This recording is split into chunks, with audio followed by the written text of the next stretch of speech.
resilience, finding your true self, and we do this in various ways. But nothing better than really sort of taking that example of what the charity stands for and making some fantastic individuals, 25 to be exact, abseil from the top of the Empire State Building. You won't believe what happened when Princess Beatrice got a simple DNA test. What doctors found will absolutely shock you. The results were so devastating that Beatrice broke down in tears and couldn't stop crying for hours. Her parents had been hiding the most unthinkable secret for 36 years, and when she confronted them, their reaction was even more shocking than the truth itself. The narrative around what we are delivering to young people in the classroom. I was very lucky, got to go to a school that was very nurturing and very supportive. But I would describe the actual day-to-day learning side of things very challenging. The story that emerged was both shocking and deeply personal.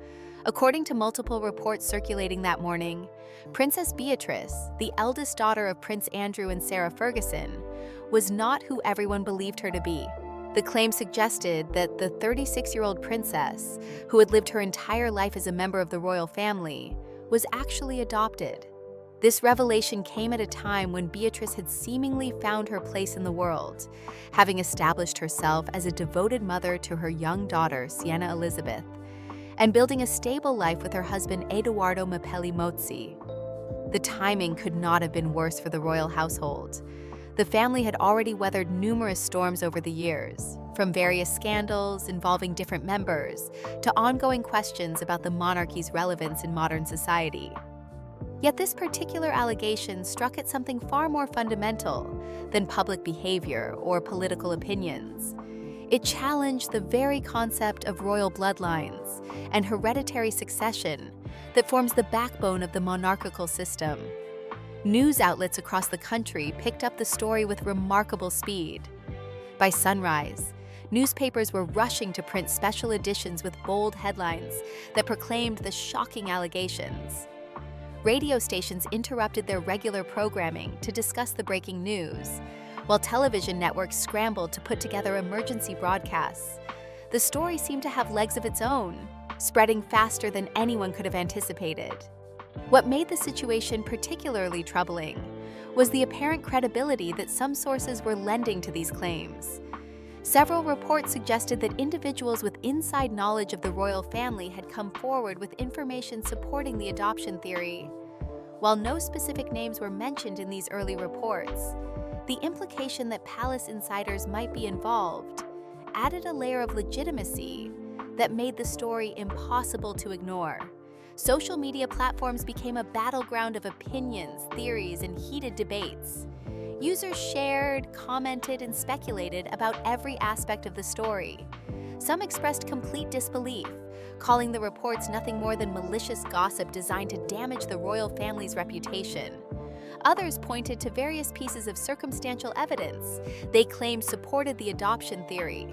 The discussion quickly became polarized, with royal supporters and critics taking opposing sides in an increasingly bitter online war of words. Outside the various royal residences, crowds began to gather as news of the scandal spread.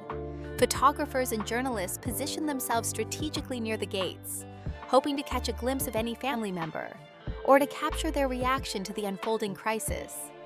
The usual peaceful atmosphere around these historic buildings was replaced by a circus-like environment of camera crews, reporters, and curious onlookers who had come to witness what many were already calling one of the biggest royal scandals in decades. The most striking aspect of the entire situation was the complete silence coming from official royal sources. As the hours passed and the story continued to gain momentum, there was no statement from Buckingham Palace, no denial from the family's representatives, and no attempt to clarify the situation. This unusual quiet from institutions that typically moved quickly to address rumors only served to fuel more speculation about the truth behind the allegations. For Princess Beatrice herself, the morning brought a nightmare scenario that no amount of royal protocol training could have prepared her for. Inside her residence, she found herself trapped between the growing media frenzy outside and the shocking nature of the allegations that were being made about her identity. the woman who had spent her entire life knowing exactly who she was and where she belonged, suddenly faced questions that struck at the very core of her existence. The psychological impact of such allegations cannot be understated. To have one's entire life story, family relationships, and personal identity called into question so publicly would be devastating for anyone. But for someone in Princess Beatrice's position, the implications were even more complex. Her role within the royal family, her relationships with other family members, and her daughter's place in the line of succession all depended on the truth about her parentage. Reports from those close to the situation described a woman struggling to process information that seemed impossible to believe. Having lived 36 years with complete certainty about her identity, Beatrice was reportedly finding it difficult to even comprehend how such allegations could arise, let alone whether there might be any truth to them. The weight of the accusations, combined with the public nature of the scandal, created a perfect storm of personal and public crisis. The media coverage continued to intensify throughout the day, with reporters analyzing every aspect of Beatrice's life for clues that might support or refute the adoption claims.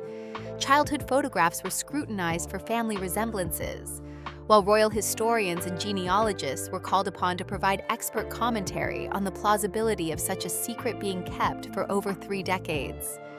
The story also raised broader questions about transparency within the royal family, and the extent to which the public has a right to know about the personal lives of those who serve in constitutional roles. Some commentators argued that if the allegations were true, it represented a fundamental deception that undermined public trust in the institution of monarchy itself. Others maintained that family matters, regardless of the individuals involved, should remain private, and that the media attention was inappropriate and harmful. As evening approached on that first day, the scandal showed no signs of diminishing. If anything, the lack of any official response seemed to be adding fuel to the fire, with more speculation and theories emerging by the hour. For Princess Beatrice, what had started as an ordinary Wednesday morning had transformed into the beginning of what would become the most challenging period of her life, forcing her to confront questions about identity, family, and truth that she had never imagined she would need to face. As the weight of the allegations continued to press down on her throughout that difficult morning, Princess Beatrice found herself unable to remain passive in the face of such devastating claims about her identity.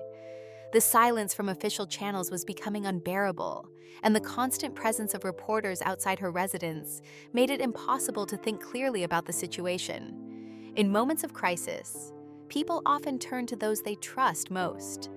And for Beatrice, that meant reaching out to the woman who had raised her since birth. With trembling fingers, she picked up her phone and scrolled through her contacts until she found her mother's number. Sarah Ferguson, the Duchess of York, had always been a source of strength and comfort for her daughter, despite the various challenges and controversies that had marked her own relationship with the royal family over the years. The phone rang several times before Sarah's familiar voice answered, though there was an unusual tension in her tone that suggested she was already aware of the morning's developments. The conversation that followed was both heartbreaking and revealing. Beatrice's voice was tight with emotion as she asked her mother directly about the allegations that were spreading across every news platform in the country. She needed to hear from Sarah's own lips that these claims were nothing more than malicious rumors designed to damage the family's reputation. The desperation in her voice was evident as she pleaded for reassurance that her entire life had not been built on a foundation of lies. Sarah's response, while intended to be comforting, carried a weight that seemed to belie her words of reassurance. She spoke about the press and their tendency to create scandals out of nothing, emphasizing how newspapers and television stations often invented stories to sell copies or increase viewership. Her explanation focused on the media's need for sensational content, particularly when it involved the royal family, and she dismissed the allegations as nothing more than the latest attempt to create controversy where none existed. However, despite her mother's attempts at comfort, Beatrice found herself feeling more unsettled rather than reassured. There was something in Sarah's tone, a hesitation or careful choice of words that didn't quite ring true. The explanations felt rehearsed, as if they had been prepared in advance rather than being the spontaneous reaction of a mother defending her daughter against false accusations. This subtle disconnect between what was being said and how it was being said only served to deepen Beatrice's anxiety about the situation. The phone call ended with more questions than answers, leaving Beatrice feeling isolated and confused. The soft reassurances from her mother, while well-intentioned, had failed to provide the solid foundation of truth that she desperately needed. Instead of feeling protected and supported, she found herself questioning whether the people closest to her were being completely honest about something as fundamental as her own identity. Unable to bear the uncertainty any longer, Beatrice made a decision that would prove crucial to uncovering the truth. She decided that a phone conversation was insufficient for the gravity of the situation, and that she needed to see her parents face to face. There were questions that needed to be asked directly, and she wanted to look into their eyes when they answered. Sometimes, the truth can be found not just in words, but in the subtle expressions and body language that accompany them. Making her way to the back of her residence, Beatrice carefully avoided the front entrance where reporters continued their vigil. She slipped through the garden area, using her knowledge of the property's layout to avoid detection by the assembled media. The last thing she needed was to be photographed in her current emotional state, or to face a barrage of questions from journalists who were just as hungry for answers as she was. The drive to her parents' house in Windsor provided a brief respite from the chaos that had engulfed her morning. Behind the wheel of her car, she had a few precious moments to collect her thoughts and prepare for what she hoped would be a definitive conversation about her identity. The familiar route to the family home was one she had traveled countless times throughout her life, but today it felt different, charged with an urgency and importance that made every mile significant. When she arrived at the Windsor residence, Beatrice was surprised to find that the usual media presence that might have been expected at such a time was notably absent. Unlike the scene at her own home, where reporters and photographers had gathered in significant numbers, her parents' property appeared to have been cleared of any external scrutiny. This absence of media attention struck her as unusual, given the nature of the allegations and the typical behavior of the press when pursuing a major story. The quiet around the property created an almost eerie atmosphere, as if the calm before a storm. The lack of reporters and cameras suggested that either the media had not yet connected the story directly to this location, or perhaps there had been some intervention to keep them at bay. Regardless of the reason, Beatrice was grateful for the privacy it afforded her as she prepared to have what might be one of the most important conversations of her life. Inside the house, she found her parents waiting in the dining room, their faces grave and their demeanor suggesting they had been expecting her visit. The formal setting of the dining room, rather than a more casual family space, seemed to underscore the seriousness of the situation they were all about to confront. Prince Andrew sat rigidly in his chair, while Sarah appeared nervous, her hands clasped tightly together as she watched her daughter enter the room. Without wasting time on pleasantries or small talk, Beatrice got straight to the heart of the matter. Her question was direct and uncompromising, cutting through any possibility of evasion or deflection. She wanted to know, in the most fundamental terms, who she really was. The simplicity of the question belied its profound implications, as it challenged everything that the family had maintained about their relationships and history. The immediate response from both parents was emphatic and seemingly unwavering. Sarah's voice was firm as she insisted that Beatrice was their first child, their daughter, and that this fact had never been in question. The declaration was delivered with the kind of conviction that parents might use when defending their child against any external threat or challenge. Prince Andrew supported his former wife's statement, adding his own voice to the denial of any suggestion that Beatrice was not their biological daughter. However, Beatrice was not satisfied with these general assurances. The morning's events had shaken her confidence too deeply for simple declarations to restore her peace of mind. She pressed further, asking specifically about the stories and rumors that were circulating, and how she could be certain of her identity in the face of such widespread speculation. Her persistence demonstrated both her courage in seeking the truth and her deep need for concrete evidence rather than mere reassurances. It was at this point that Sarah made a decision that would temporarily change the trajectory of their conversation. She left the dining room briefly and returned carrying an old box that appeared to have been carefully preserved over many years. The box itself seemed to hold great significance, suggesting it contained items of particular importance to the family's history and memories. Opening the box on the dining room table, Sarah revealed a collection of photographs that had been kept with obvious care over the decades. These were not formal portraits or official royal photographs, but intimate family pictures that captured private moments from Beatrice's childhood. The images showed her as a baby, learning to walk, wearing her first school dress, and participating in various family activities throughout her early years. The photographs served as a visual timeline of Beatrice's life within the family, offering what appeared to be concrete evidence of her place in their history. Sarah's presentation of these images was accompanied by emotional appeals about the memories they represented and the life they had all shared together. She emphasized that these pictures told the story of their relationship and their love for Beatrice, suggesting that such documentation proved the falseness of any allegations about adoption. Prince Andrew added his voice to his former wife's presentation, speaking quietly but firmly about their love for Beatrice and insisting that this love represented the ultimate truth of their relationship. His words carried the weight of parental authority and seemed designed to close off any further questioning about the family's authenticity.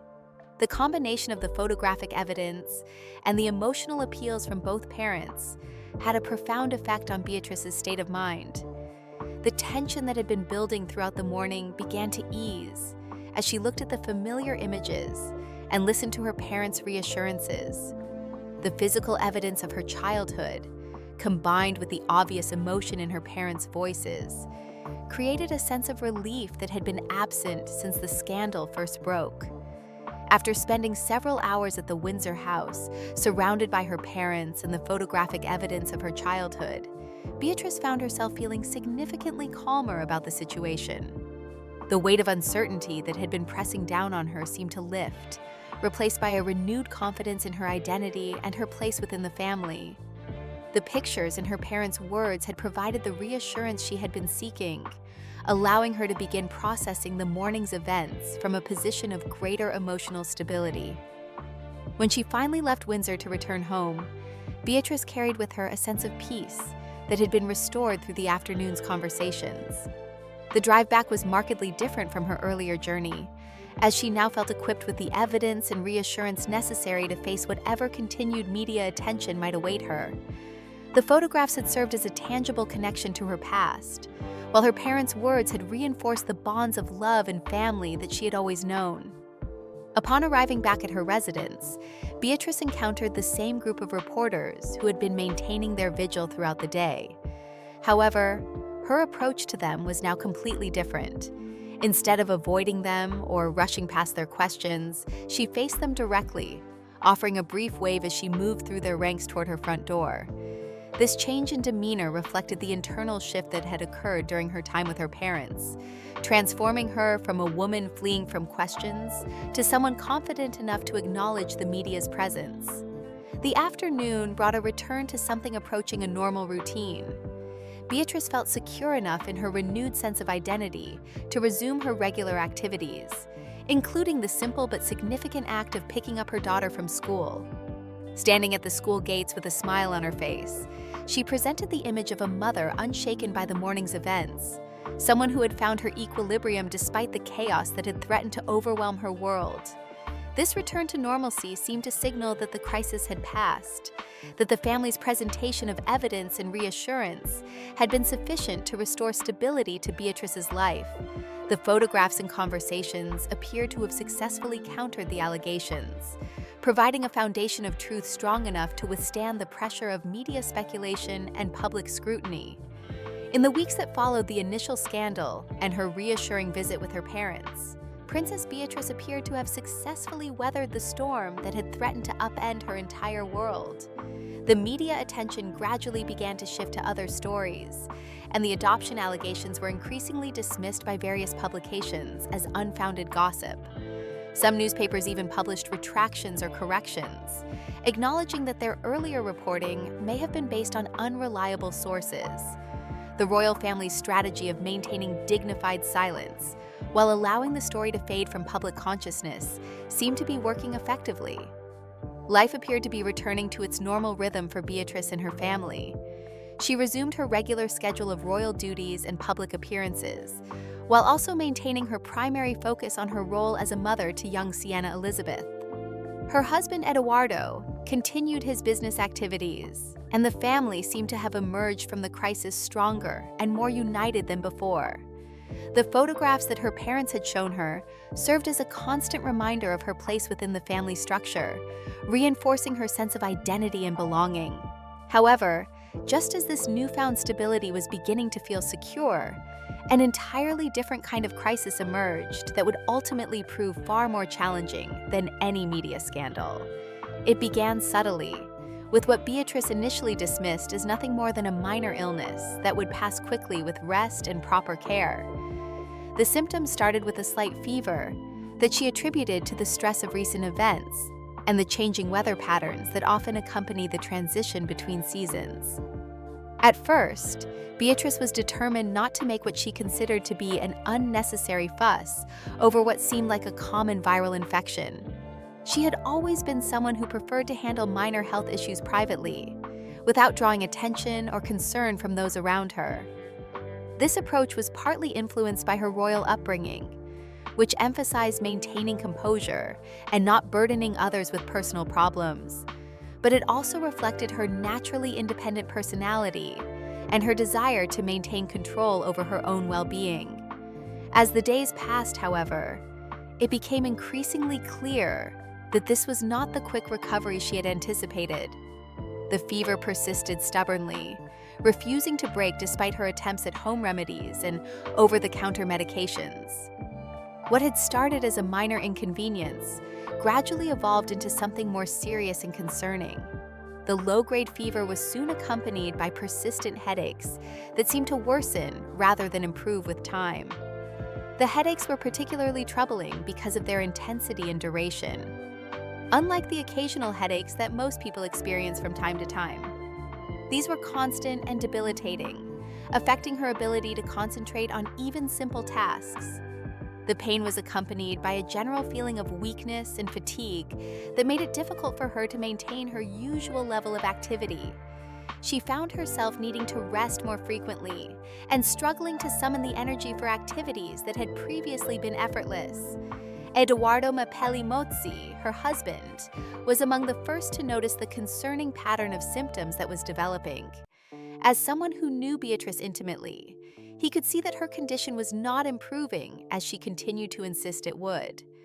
His concern grew as he watched her energy levels decline and observed the obvious discomfort she was experiencing, even when she tried to hide it from him and their daughter. Despite his growing worry, Edoardo initially respected his wife's wishes to handle the situation privately and avoid making what she called an unnecessary fuss. He understood her desire for independence and her reluctance to seek medical attention for what might turn out to be a minor issue. However, as days turned into a full week with no improvement in her condition, his patience with this approach began to wear thin. The turning point came when Edoardo realized that Beatrice's assertions about feeling better were simply not matching the reality of what he was observing. She continued to insist that the fever would break soon and that the headaches were manageable, but her physical appearance and behavior told a different story. Her complexion had become noticeably pale, and she was spending increasing amounts of time lying down or resting rather than engaging in her normal activities. One evening, as Beatrice sat on the sofa with a cool cloth pressed against her forehead, in an attempt to alleviate the persistent headache, Edoardo made the decision to take a more direct approach to the situation. Standing by the window and looking out at the evening sky, he turned to address his wife with a seriousness that made it clear he would no longer accept her dismissive attitude toward her symptoms. His words were careful but firm, as he explained that what she was experiencing was clearly not simple tiredness or a minor viral infection that would resolve on its own. He pointed out that a week had passed since the symptoms first appeared, and rather than improving, her condition seemed to be getting worse. The combination of persistent fever, constant headaches, and obvious fatigue was not something that should be ignored or treated casually. Beatrice's response reflected her continued reluctance to acknowledge the seriousness of her condition. She managed a faint smile as she insisted that she was fine and that the symptoms were nothing more than a small fever that would resolve itself with time. Her determination to minimize the situation was partly driven by her natural optimism and partly by her desire not to worry those around her, particularly her young daughter, who might be frightened by the idea of her mother being seriously ill. However, Eduardo was no longer willing to accept these reassurances at face value. He had been watching his wife's condition for an entire week, and the evidence of his own eyes contradicted her optimistic assessments. The fever had not broken, the headaches had not subsided, and her overall energy and well-being had not improved. If anything, she seemed to be getting progressively worse rather than better. The discussion between them continued over several days, with Eduardo becoming increasingly insistent that medical attention was necessary, while Beatrice continued to resist what she saw as an overreaction to a minor health issue. The tension between them was not born of conflict, but rather of genuine concern on his part, and stubborn independence on hers. Both were motivated by love and care, but they had different perspectives on how to best handle the situation. By the end of that week, even Beatrice had to acknowledge that her initial optimism had been misplaced. The fever remained as persistent as ever, and the dull pain behind her eyes had evolved into something sharper and more debilitating. She found herself lying down more frequently than standing, and even simple activities like reading or having conversations required more effort than they should have. The symptoms were no longer something she could reasonably dismiss as minor or temporary. The final decision to seek medical attention came on a gray morning, when Eduardo's patience with the wait-and-see approach finally reached its limit. He entered the bedroom where Beatrice was resting and announced in a tone that brooked no argument that they would be going to the hospital that day. His words were delivered with the kind of firm resolve that made it clear this was not a suggestion or a request for discussion, but rather a decision that had been made and would be implemented regardless of any objections she might raise. Beatrice's attempt to protest was quickly cut off by her husband's continued insistence that they could not afford to wait any longer. He pointed out that she was burning with fever, could barely stand without obvious effort, and had been suffering from debilitating headaches for over a week. From his perspective, these were not symptoms that should be ignored or treated casually, and he was not willing to risk her health by continuing to delay professional medical evaluation. Faced with such determined opposition to her preferred approach of waiting for natural recovery, Beatrice finally agreed to seek medical attention. The decision was not easy for her, as it represented an acknowledgement that her condition was more serious than she had wanted to admit. However, she could no longer deny that her symptoms were not improving, and that Eduardo's concerns were based on legitimate observations about her declining health. The journey to the hospital was made as a family, with young Sienna Elizabeth accompanying her parents in the car.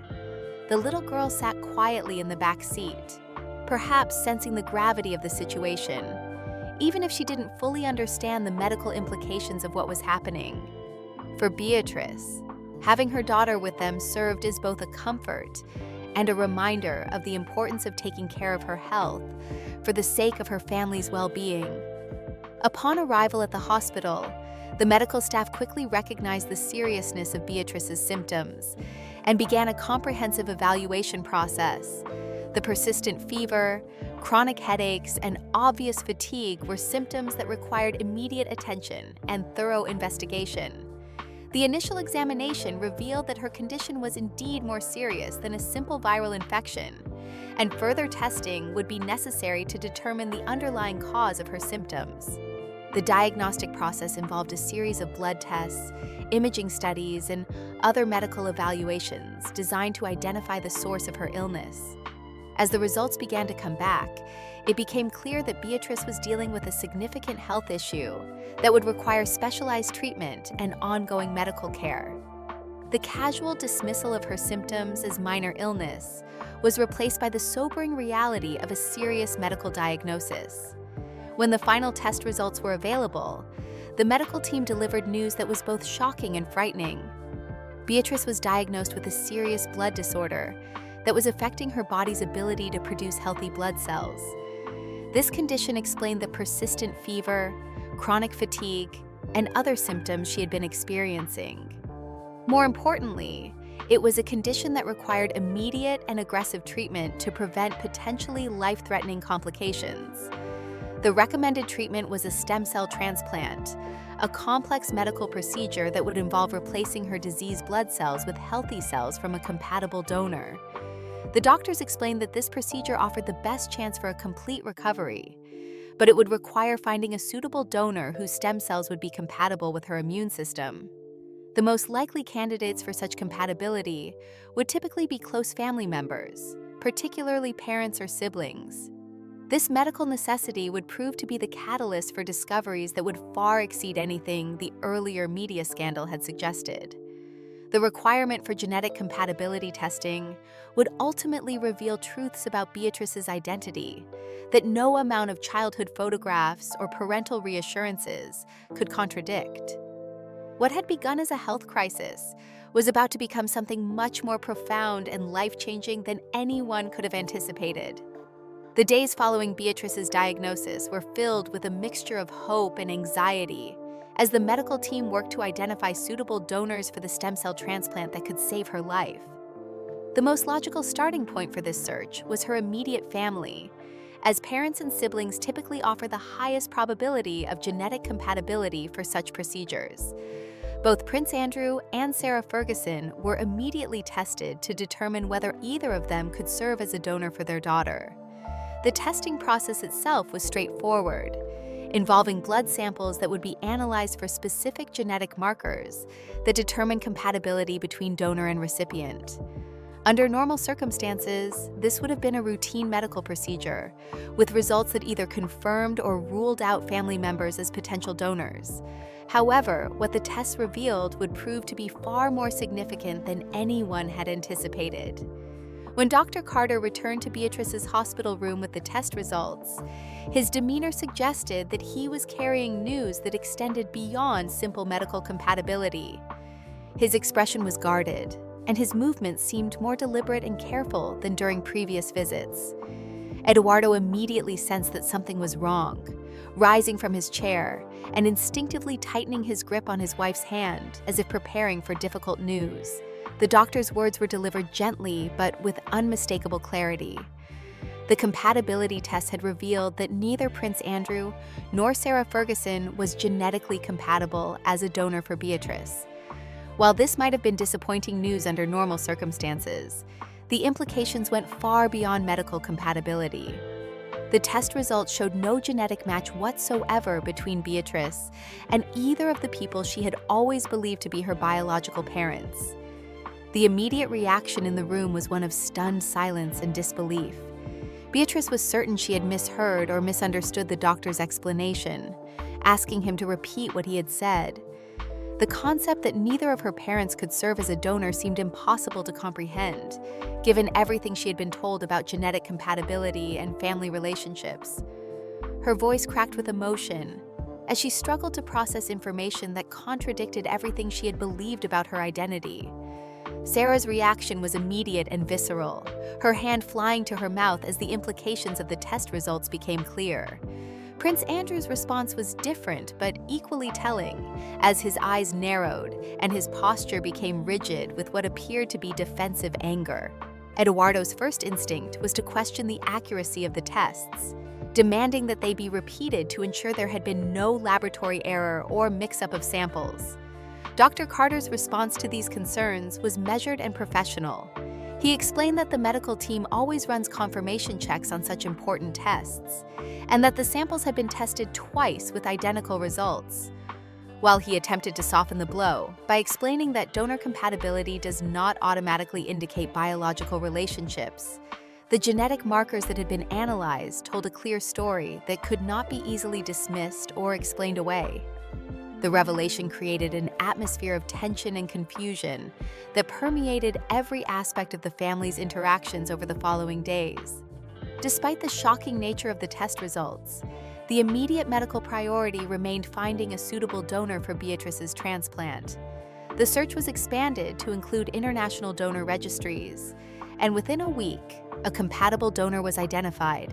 Mrs. Grace Thompson, a volunteer from the International Registry, proved to be an excellent match and was willing to help save Beatrice's life. The transplant procedure itself was successful, with the donated stem cells beginning to restore Beatrice's health within days of the treatment. Her recovery progressed steadily, with her blood counts improving and her energy gradually returning. However, even as her physical health was being restored, the questions raised by the compatibility test continued to weigh heavily on her mind. Unable to find peace despite her improving health, Beatrice made a decision that would bring the truth to light once and for all. During a private conversation with Dr. Carter, she requested that a formal DNA test be conducted to definitively determine her biological relationship to the people she had called her parents for 36 years. The doctor initially hesitated, citing medical protocols and the need for parental consent, but Beatrice's persistence in emotional appeals eventually convinced him to authorize the test. The DNA results, when they arrived 2 days later, confirmed what the compatibility test had already suggested. There was no biological relationship between Beatrice and either Prince Andrew or Sarah Ferguson. The scientific evidence was undeniable and conclusive, leaving no room for alternative explanations or wishful thinking about laboratory errors. Armed with this definitive proof, Beatrice summoned her parents to her hospital room for a confrontation that would finally bring decades of hidden truth into the open. With the sealed envelope containing the DNA results trembling in her hands, she looked directly at the two people who had raised her and asked the question that had been haunting her since the compatibility test first revealed the truth about her parentage. The moment of confrontation was emotionally devastating for everyone involved. Sarah's immediate response was to glance at the test results and then look desperately at Prince Andrew, her face draining of color as she realized that their long-held secret was finally being exposed. Her attempts to deflect or minimize the significance of the DNA evidence were quickly overwhelmed by Beatrice's emotional reaction to the confirmation of what she had begun to suspect. Prince Andrew's composure, which had been maintained throughout the earlier medical discussions, finally cracked under the weight of irrefutable scientific evidence. He turned away from his daughter and pressed his hand to his face, unable to maintain eye contact, as the truth of their deception became impossible to deny any longer. The careful facade that had been maintained for over 3 decades was crumbling in the face of genetic testing that could not be argued with or explained away. Sarah's eventual admission that they had been trying to protect Beatrice came with the acknowledgement that the situation had been complicated from the beginning. Her explanation that they had thought it was best to keep the truth hidden was delivered through tears, as she finally confronted the reality that their well-intentioned deception had ultimately caused more pain than the truth might have inflicted years earlier. Beatrice's response to this long-overdue confession was a mixture of betrayal, anger, and profound sadness.